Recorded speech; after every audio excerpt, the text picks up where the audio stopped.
Maria Damanta is a mythical creature from Galician and Portuguese folklore. She is depicted as a malicious entity, a horned monster with fire in her eyes, who thrives in rivers, lakes, and wells. Legend has it that Maria Damanta appears to children who do not obey their parents or who go to bed too late. She pulls them into the water, where they drown. The children were told to obey their parents, go to bed early, and pray before sleeping to protect themselves from Maria Damanta. They were also told not to go anywhere near bodies of water alone. Many different stories abound regarding Maria Damanta, but one of the most enduring is of a young girl called Maria, who was particularly disobedient and refused to go to bed. Her mother warned her about Maria Damanta, but Maria paid no heed. That evening, Maria Damanta arrived at Maria's house and dragged her to the river bottom. Maria's mother ran in to save her daughter, but it was too late. Maria had drowned. Maria Damanta has since been a warning to children who ignore their parents or do not go to bed early.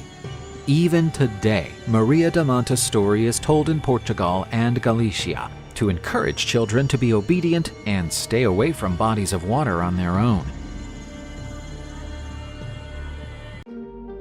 The tale of Cabra Cabriola is a legend from Portuguese folklore that spread throughout its colonies and became extremely popular in Brazil.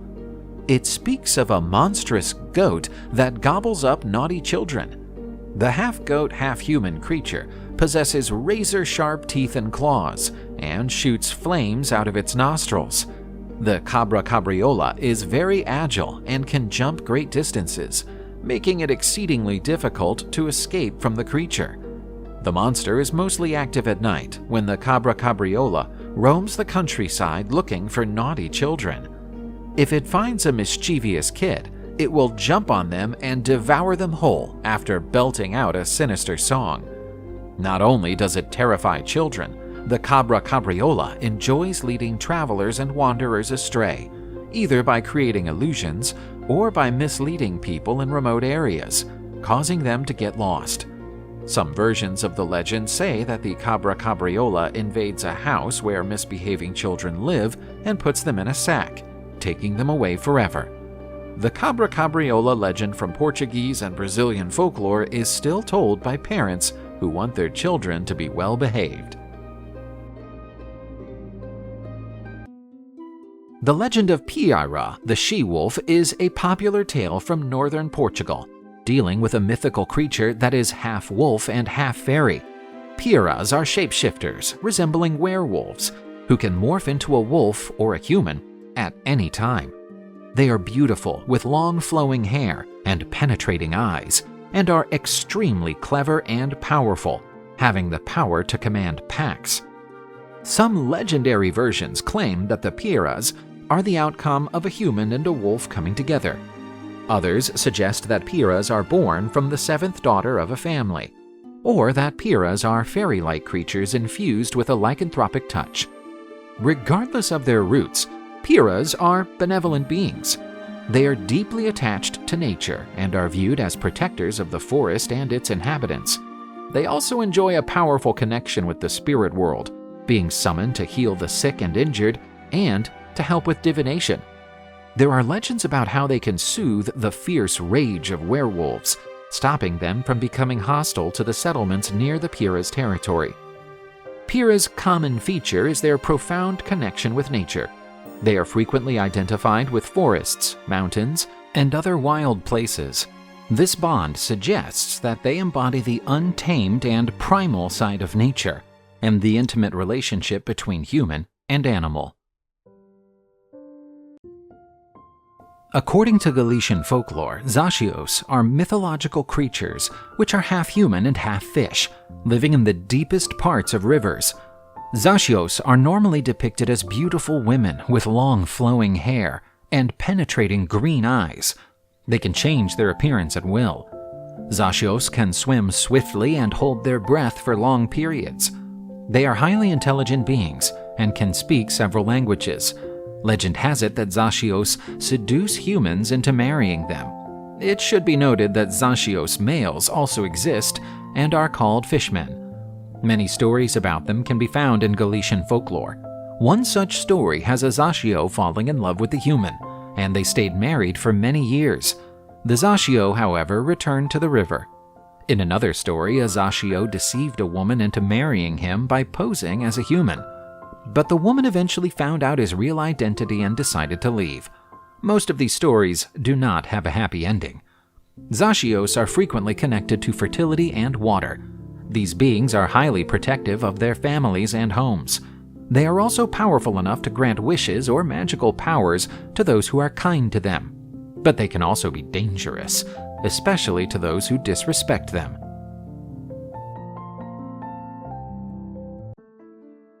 The horse of thought is a legendary creature from Portuguese lore. It is a winged black horse with bat-like wings that shoots fire out of its nostrils and speeds through the air. There are many different legends about the horse, some reporting it as a dangerous being capable of wiping out entire villages.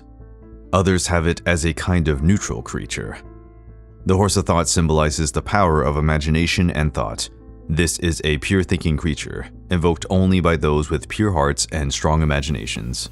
Among the most well-known legends about the horse of thought is that of a young shepherd looking after his sheep when he spotted a shiny black horse charging through the air. The horse was so fast, however, that he could barely track it with his eyes. The shepherd returned to the same spot the next day and started thinking intensely about the horse. Suddenly, it appeared in front of him, inviting him to take it anywhere in the world. The shepherd agreed and got on the horse. It flew through the sky, taking him to a magical world where he met fantastic creatures and experienced memorable adventures. The shepherd returned to his world after several days.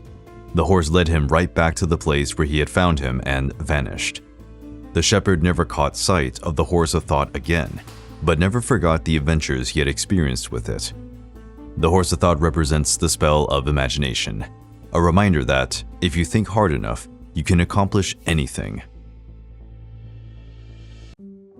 Joan Pastana, a legendary creature from Portuguese folklore, represents the onset of sleep for children. He is a small man with a large bag on his back. Tiny grains of magic dust are inside it. Joan Pastana quietly tiptoes into a child's room when all is still. He sprinkles his magic dust on the child's eyelids. As soon as the powder reaches his eyes, the child drifts off into a deep, peaceful sleep. But Joan Pastana is rather shy and may bolt at the slightest noise, causing the child to miss out on sleep. Other European cultures have similar characters.